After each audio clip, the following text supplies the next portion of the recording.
Israel has sealed off communities along its northern border and launched ground attacks and more airstrikes against Hezbollah in Lebanon. It's thought the operation is to prepare for a wider ground invasion. Israel's build-up of tanks along the border with Lebanon defies calls from international allies for an immediate ceasefire. Blasts were heard across the Lebanese capital, Beirut, early on Tuesday. Israel says it won't end military action until tens of thousands of its citizens displaced by Hezbollah rocket fire can return to their homes. Our journalist Balig Sladeen is following developments from Tel Aviv. Welcome to you. I want to start by asking, is this the beginning of a ground offensive? And what exactly can we expect from a ground operation, do you think? Yes, well, just right now, less than 10 minutes ago, we can say that officially and clearly that Israel has started a ground operation inside Lebanon. The IDF, about 8 minutes ago, has put out a statement saying that a ground invasion started in southern Lebanon because or after the decision was made by the political level. That happened also after or during the cabinet meeting today. That also came after the security assessment that was led by Prime Minister Netanyahu. Now, according to the statement that the Israeli military has said, it is a limited operation that would target Hezbollah's infrastructure in the towns or settlements in southern Lebanon, and not any operation that would lead to some sort of occupation for the south of Lebanon,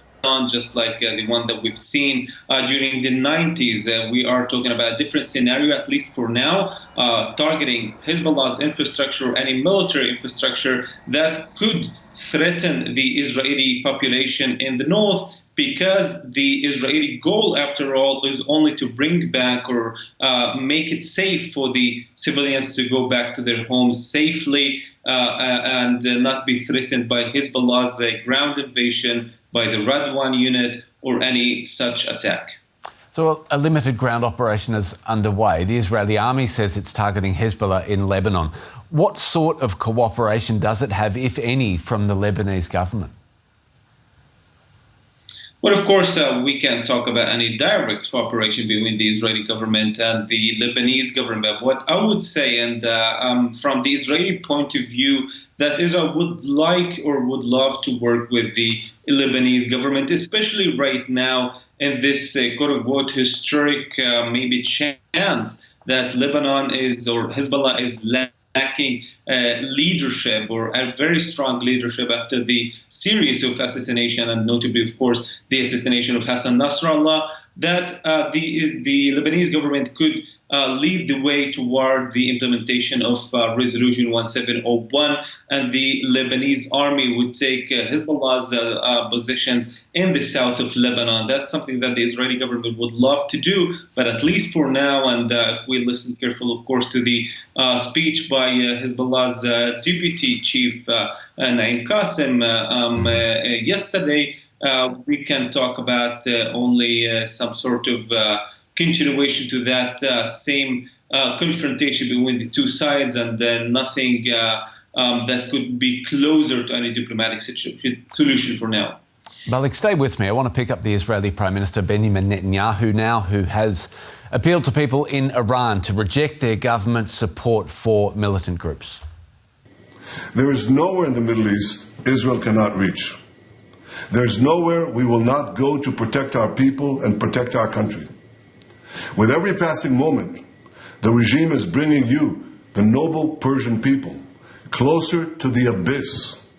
I know you don't support the rapists and murderers of Hamas and Hezbollah, but your leaders do. You deserve more. The people of Iran should know Israel stands with you. May we together know a future of prosperity and peace. Back with journalist Balig Sladeen and Tel Aviv. I wonder what you think Netanyahu is trying to achieve here. Well, I would make at least a few points out of this. First of all, Netanyahu is telling the Iranian regime that he knows that the biggest weakness in Iran right now is, of course, the variety of ethnicities and different ideologies and sects inside the Iran that could actually collapse the regime. But I would think that Netanyahu is aiming for that. Maybe he is seeking for international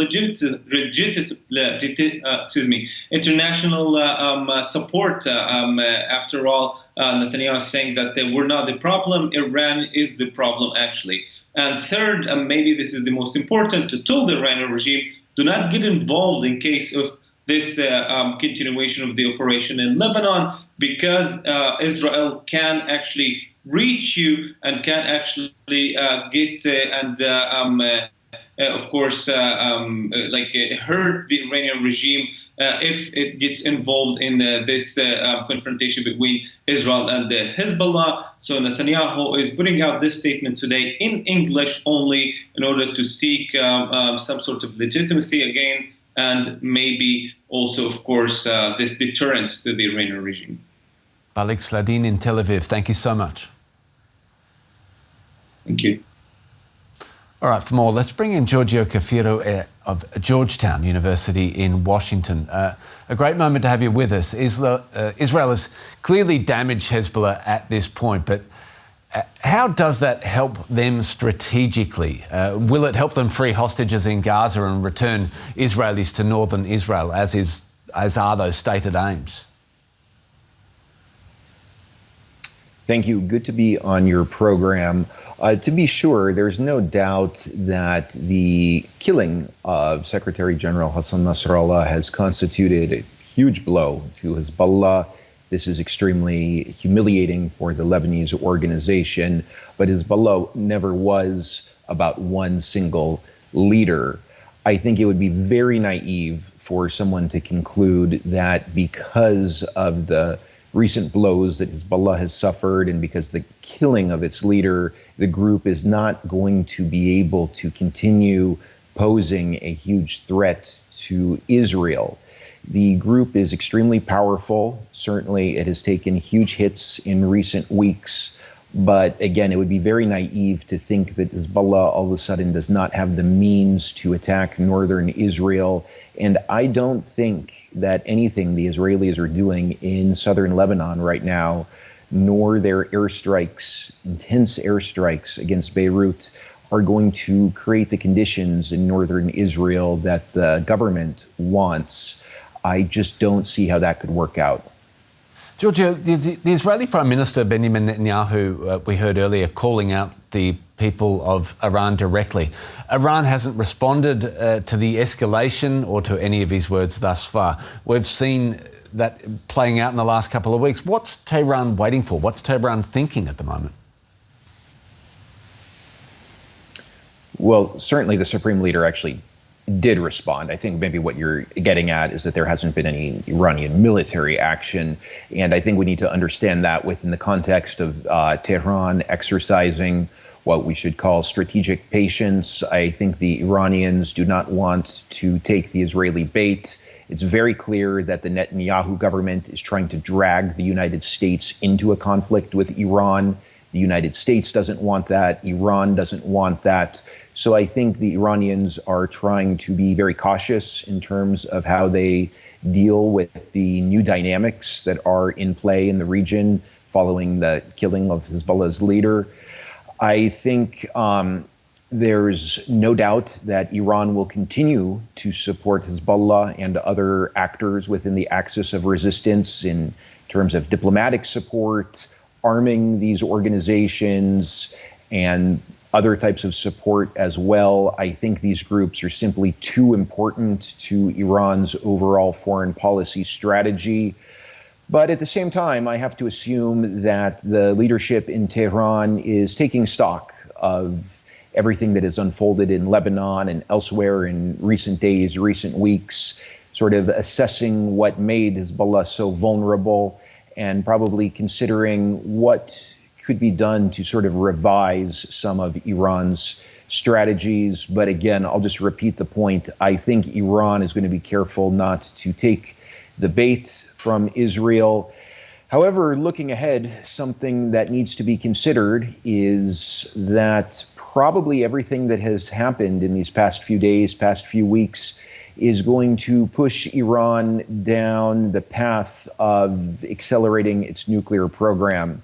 I think the odds of Iran deciding to develop a nuclear weapon are much higher today than they were a few weeks ago. And possibly, I stress possibly, if Iran goes down that path, that might be a way for the Islamic Republic to decrease the burden that is put on different members of the axis of resistance. Giorgio, stay with me a moment as we listen to US President Joe Biden, who has called for an end to the hostilities. Well, just the fact that Israel may be now launching a limited operation into Lebanon. Are you aware of that? Are you comfortable with their plans? I'm more aware than you might know, and I'm comfortable with them stopping. We should have a ceasefire now. Thank you. Do you expect Iran to retaliate? Giorgio, we've heard Biden repeatedly call for a ceasefire. I wonder, is anybody at this stage in the Middle East listening? These words mean next to nothing. We've heard the Biden administration express its desire for a ceasefire in Gaza throughout the past nearly 1 year. As long as the U.S. continues to arm Israel and to defend Israel diplomatically, it's very clear that Tel Aviv has no incentive to enter into any sort of ceasefire. I think the Netanyahu government feels very emboldened in light of not only killing the leader of Hezbollah, but also earlier this year killing the Hamas leader while he was in Tehran, also killing other high-ranking figures in Hezbollah. And as long as the U.S. is going to continue supporting Israel militarily, economically, diplomatically, there's no reason to think that these words from Biden will have any actual impact on the ground. It's just rhetoric. And if the rhetoric is not connected to any concrete action, it's completely meaningless. Right. Giorgio Cafiero, many, many thanks from Georgetown University. Thanks for being on DW. Appreciate it.